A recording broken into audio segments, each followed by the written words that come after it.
जैसा कि हमने पिछले एपिसोड में देखा था, वुलियन ग्रुप के लीडर ने माउंट हुआ शेख के मास्टर से कहा था कि तुम्हें जो चाहिए मैं तुम्हें वो दे दूंगा अगर तुमने मेरे लिए रॉक क्लैन के लीडर को मार दिया। तो ये सुन के रॉक क्लैन के लीडर की हालत खराब हो जाती है। वो माफी मांगने लगता है। वो कहने लगता है प्लीज मुझे माफ कर दीजिए, मेरी जुबान फिसल गई होगी, मैं बाहर जाने के बाद किसी को कुछ भी नहीं बताऊंगा, कोई भी सच्चाई के बारे में नहीं बताऊंगा, बस एक बार मेरी जान को बख्श दीजिए, मुझे जिंदा छोड़ दीजिए। लेकिन वहाँ पे कोई भी उसकी बातों पे ध्यान नहीं देता है। माउंट हुआ शेख के मास्टर अपनी स्वॉर्ड को उठाते और अपनी स्वॉर्ड से स्लैश करते हैं और रॉक क्लैन के लीडर को वहीं पे खत्म कर देते हैं। फिर हमारा सीन शिफ्ट होता है, मैं कहीं और का सीन दिखाया जाता है जहाँ पे स्ट्रॉन्ग ड्रैगन स्वॉर्ड के लीडर कह रहे होते हैं कि मुझे तुमसे मिलकर काफी ज्यादा अच्छा लगा, मुझे उम्मीद है कि मैं तुम्हें दोबारा जरूर देख पाऊंगा। सनवू कहता हाँ मुझे भी आपसे मिलकर काफी ज्यादा अच्छा लगा। आगे ड्रैगन स्क्वाड के लीडर कहते हैं कि तुम्हें देखने से लगता है कि तुम भी अपने कमीशन मिशन को पूरा करने के लिए अभी निकलने वाले हो। सनवू कहता हाँ आपने बिल्कुल सही समझा, हम कुछ समय बाद यहाँ से अपने कमीशन मिशन को पूरा करने के लिए निकलने वाले हैं, जैसा कि आपने हमसे प्रॉमिस किया था। हमें सेकंड प्लेस के और थर्ड प्लेस के कमीशन मिशन मिल चुके हैं। ये सुनकर ड्रैगन स्क्वाड का लीडर कहता है कि हाँ ये तो मिलना ही था, क्योंकि वुलियन ग्रुप अपना प्रॉमिस कभी भी नहीं तोड़ता है, वो अपना प्रॉमिस हमेशा निभाता है। जैसा कि हमने प्रॉमिस किया था, अगर तुम अपने फर्स्ट प्लेस का कमीशन मिशन हमें दे देते हो तो हम तुम्हें सेकंड और थर्ड प्लेस का कमीशन मिशन दिला देंगे। लेकिन आखिरकार मुझे अभी तक ये बात समझ में नहीं आया, तुमने फर्स्ट प्लेस का कमीशन मिशन जीता, लेकिन उसके बावजूद तुमने उस प्लेस को, उस कमीशन मिशन को हमें दे दिया और तुमने उसके बदले 2 कमीशन मिशन मांगे, सेकंड और थर्ड प्लेस के। लेकिन आखिरकार तुमने ऐसा क्यों किया? क्योंकि फर्स्ट प्लेस का कमीशन मिशन का रिवॉर्ड इतना बड़ा है कि कोई भी छोटा मोटा कमीशन क्लैन पूरी तरह से पागल हो जाएगा इस रिवॉर्ड के लिए, वो कुछ भी करने को तैयार हो जाएगा इस रिवॉर्ड के लिए। तो आखिरकार तुमने क्यों छोड़ दिया? ये सुन के सनवू कहता है कि मुझे लगता है कि मैंने जो डिसीजन लिया, मैंने जो चॉइस की है वो बिल्कुल सही है, क्योंकि इस मिशन का रिवॉर्ड भले ही काफी ज्यादा बड़ा है, लेकिन ये मिशन सच में काफी ज्यादा डेंजरस है। क्योंकि प्रिंसेस के किसी निशानी को, जिसे एम्परर इतना ज्यादा प्यार किया करते थे, उसके निशानी को रॉयल पैलेस में पहुंचाना है, वो सच में कोई मजाक का खेल नहीं है। और ना ही मेरा कमीशन क्लैन अभी इसके लिए तैयार है, वो भी इतना ज्यादा पावरफुल नहीं है कि इस कमीशन मिशन को पूरा कर सके। और साथ ही साथ मैं इस कमीशन मिशन को पूरा करने के लिए काफी ज्यादा नर्वस हूँ। अगर मैंने नर्वस होकर कमीशन मिशन के दौरान कोई भी गलती कर दी और इसमें फेल हो गया तो मेरा कमीशन क्लैन कभी भी इसके परिणाम को झेल नहीं पाएगा।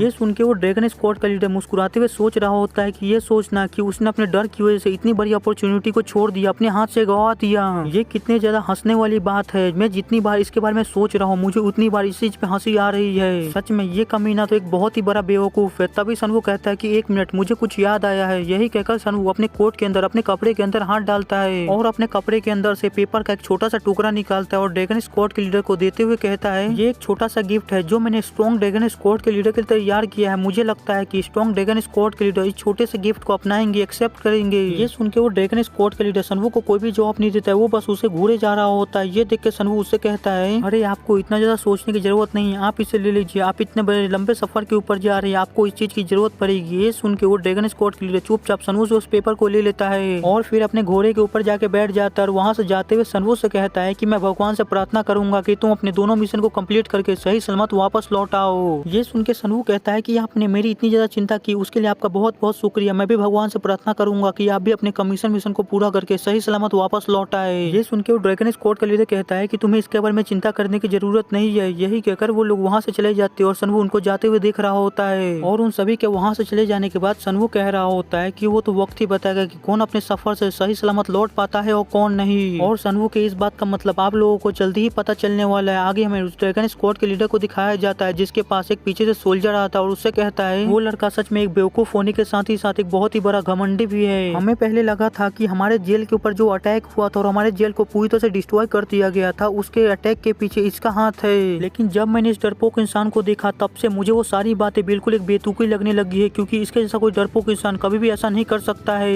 ये सुन के वो ड्रैगन स्क्वाड का लीडर कहता है कि इन सारी चीजों को मैंने भूल जाओ और अपने कमीशन मिशन के ऊपर ध्यान दो। और यहीं पे हमारा सीन शिफ्ट होता है। मैं कुछ दिनों बाद उन सभी को एक घाटी से गुजरते हुए दिखाया जाता है और वहाँ पे मौसम काफी ज्यादा खराब होता है और वो सभी लोग एक पहाड़ के ऊपर एक पतले रास्ते से जा रहे होते हैं, जिसकी वजह से वहाँ पे एक सोल्जर्स घबराते हुए कहता है ड्रैगन स्क्वाड लीडर ये मौसम तो और भी ज्यादा खराब होते जा रहा है, हम जैसे जैसे आगे बढ़ते जा रहे हैं और समय गुजर रहा है ये मौसम तो और भी ज्यादा खराब होता जा रहा है। अगर ये मौसम ऐसे ही खराब होता रहा और हम ऐसे ही आगे बढ़ते रहे तो हमारे लिए काफी ज्यादा खतरनाक हो सकता है। ये ड्रैगन स्क्वाड के लीडर जल्दी से हमें कोई ऑर्डर दे, क्योंकि हालात और भी ज्यादा खराब होते जा रहे हैं। अगर आपने हमें जल्दी से कोई ऑर्डर नहीं दिया तो हम सभी लोग यहाँ पे मारे जाएंगे। हमारे सारे लोग धीरे धीरे करके काफी ज्यादा पैनिक करने लगे हैं। अगर हमने जल्दी से कुछ नहीं किया तो ये सभी लोग पैनिक की वजह से कुछ ना कुछ गलती कर बैठेंगे। ये सब देख के उस ड्रैगन स्क्वाड के लीडर को काफी ज्यादा गुस्सा आ रहा होता है। वो अपनी डांट को पीसते हुए कह रहा होता है कि यहाँ पे क्या चल रहा है, अचानक से मौसम इतना ज्यादा खराब कैसे हो गया, अब मुझे क्या करना चाहिए, मुझे कुछ कुछ भी नहीं समझ में आ रहा है कि अब मुझे क्या करना चाहिए। वो सब सोच ही रहा होता है कि तभी वहाँ पे लैंडस्लाइड हो जाता है। पहाड़ ऊपर से बहुत ही बुरी तरह से टूटने लगता है और पहाड़ के बहुत बड़े बड़े पत्थर टूट के नीचे गिरने लगते हैं, जिसे देख के वहाँ पे जितने भी खड़े सोल्जर्स होते हैं वो काफी जगह घबरा जाते हैं। वो सभी लोग काफी तेज से चिल्लाने लगते हैं। वो सभी लोग चिल्लाने लगते हैं कि यहाँ पे लैंडस्लाइड आ गया है, सभी लोग अपनी जान बचाओ, जल्दी से यहाँ से भागो। लेकिन वो सभी लोग कुछ कर पाते, वहाँ से भाग पाते उससे पहले ही बहुत बड़े बड़े पत्थर उन सभी लोगों के ऊपर गिरने लगते हैं और वो सभी लोग उन पत्थरों के नीचे आके मरने लगते हैं। और वहीं पे उस ड्रैगन स्क्वाड के लीडर को ये सब देख के एक सदमा सा लग गया होता है। वो सोच रहा होता है कि सारी चीजें बहुत ही स्मूथली जा रही थी, आसानी से जा रही थी, हमें कोई भी प्रॉब्लम नहीं आ रहा था, हम बड़ी आसानी से अपने आइटम को इंपीरियल फैमिली के अंदर डिलीवर करने के लिए जा रहे थे। लेकिन अचानक से मौसम खराब हो गया। हमें कुछ समय के लिए लगा कि ये मौसम बस कुछ समय के लिए खराब हुआ है, लेकिन जब हम इस पहाड़ी के ऊपर आए और इस पतले रास्ते के ऊपर आए तभी मौसम इतना ज्यादा खराब कैसे हो गया। हम कुछ कर पाते, कुछ सोच पाते, उससे पहले यहाँ पे लैंडस्लाइड आ गया। हम कुछ भी नहीं कर सकते, मेरे सारे सोल्जर्स इतने बेरहमी से मारे जा रहे हैं और मैं बस यहाँ पे खड़ा सभी लोगों को मरता हुआ देख रहा हूँ। अब मुझे क्या करना चाहिए, मुझे कैसे इन सभी लोगों को बचाना चाहिए। तभी ऊपर से और भी काफी सारे बड़े बड़े पत्थर गिरते हैं और वो ड्रैगन स्क्वाड का लीडर उन सारे बड़े बड़े पत्थर के नीचे आके मारा जाता है। उसका भी किस्सा यहीं पे खत्म हो जाता है। और जब कुछ समय बाद वहाँ पे लैंडस्लाइड रुकती है, सब कुछ नॉर्मल होता है, तो हमें दिखाया जाता है वो जगह बिल्कुल ऐसे हो चुकी होती है जैसे कि वहाँ पे कुछ हुआ ही नहीं था। और वहीं पे सनवो एक दूसरी पहाड़ी के ऊपर खड़ा होकर इन सारी चीजों को होते हुए देख रहा होता है और देख के कहता है ये लैंडस्लाइड सच में काफी ज्यादा खतरनाक था। एक नेचुरल डिजास्टर को एक ट्रांसेंडेंट लेवल का मार्शल आर्टिस्ट भी फेस नहीं कर सकता, उससे बच नहीं सकता है। अच्छा हुआ कि मुझे इसके बारे में पहले से ही पता था, इसकी वजह से मैंने फर्स्ट कमीशन मिशन को छोड़ के वुलेन ग्रुप को दे दिया और मैंने सेकंड और थर्ड कमीशन मिशन को ले लिया। जब मैं उस दूसरे पैरेलल वर्ल्ड में गया था तब भी मैंने वहाँ पे देखा था कि यून क्लैन ने फर्स्ट प्लेस को हासिल किया था और यून क्लैन को फर्स्ट कमीशन मिशन पूरा मिला था। और जब उस पैरेलल वर्ल्ड में यून क्लैन ने फर्स्ट प्लेस को लिया था और फर्स्ट कमीशन मिशन को जीता था तो वो लोग इतने ज्यादा एक्साइटेड थे कि उन्होंने बिना कुछ सोचे समझे इस मिशन को पूरा करने के लिए निकल गए थे। और उस पैरेलल वर्ल्ड में किसी को भी नहीं पता था कि ये लैंडस्लाइड आने वाला है। इसकी वजह से जब पैरेलल वर्ल्ड के यून क्लैन यहाँ पे आया था तभी उनके ऊपर भी ऐसे ही लैंडस्लाइड हुई थी और उनके काफी लोग मारे गए थे। और इसकी वजह से यून क्लैन को एक बहुत ही ज्यादा भारी डैमेज हुआ था। यून क्लैन इतना ज्यादा डैमेज हो गया था, इतना ज्यादा कमजोर हो गया था कि उन्हें वुलेन ग्रुप का सपोर्ट लेना पड़ा था अपने आप को रिकवर करने के लिए। और जिस समय यून क्लैन ने वुलेन ग्रुप से सपोर्ट मांगा था, मदद मांगी थी, उसी समय यून क्लैन एक बहुत ही बड़ी गलती कर दी थी, क्योंकि वुलेन ग्रुप ने यून क्लैन को सपोर्ट करने के बहाने यून क्लैन के अंदर अपनी जड़ें फैलाना चालू कर दिया था। और उस सपोर्ट के दौरान उन्होंने पूरी तरह से अपनी जड़ें फैला दी और यून क्लैन का कंट्रोल पूरी तरह से अपने हाथ में ले लिया और यून क्लैन को कंट्रोल करने लगे। और फिर जैसा कि मैंने सोचा था, मैंने उस पैरेलल वर्ल्ड में जितनी भी चीजें देखी थी, फिर मैंने इस वर्ल्ड में आने के बाद उन सारी चीजों को बदलने लगा, चेंज करने लगा, जिसकी वजह से धीरे धीरे करके इस वर्ल्ड का भी फ्यूचर चेंज होने लगा, बदलने लगा। लेकिन जैसा कि मैंने उम्मीद किया था, मेरे बीच में आकर फ्यूचर चेंज करने की वजह से बस छोटी मोटी ही फ्यूचर में आगे चीजें चेंज होती है, लेकिन कोई बड़ी चीज होती है वो कभी भी चेंज नहीं होती है। और यही रीजन है जिसकी वजह से मैंने फर्स्ट प्लेस पाने के बाद भी फर्स्ट प्लेस को वुलेन ग्रुप को दे दिया और उनसे सेकंड और थर्ड प्लेस को मांग लिया।